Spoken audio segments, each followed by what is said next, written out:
The idea which I propose for the debate in the General Assembly is the topic of implementation of protection measures for international journalists.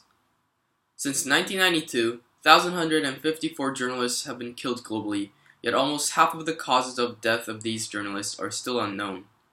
As of 2015, according to the Committee to Protect Journalists Impunity Index, more than 270 journalists have been victimized this year by unidentifiable sources.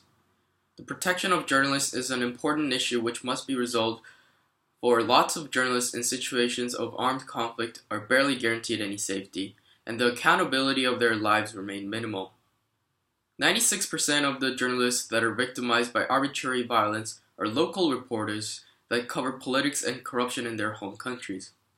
In many cases from the past, it has been identified that not only terrorist groups, but also certain government factions have been utilizing unethical ways to ensure that journalists don't expose their information to the public.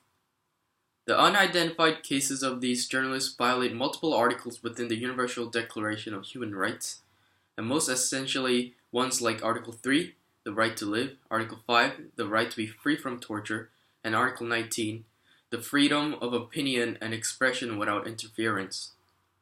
Despite the multiple attempts by the UN, CPJ, FPU, and various other NGOs from the past, the problems of providing safety for journalists still remains unresolved. The question allows for delegates of the General Assembly to discuss and form measures to protect the fundamental basics of human rights for the journalist.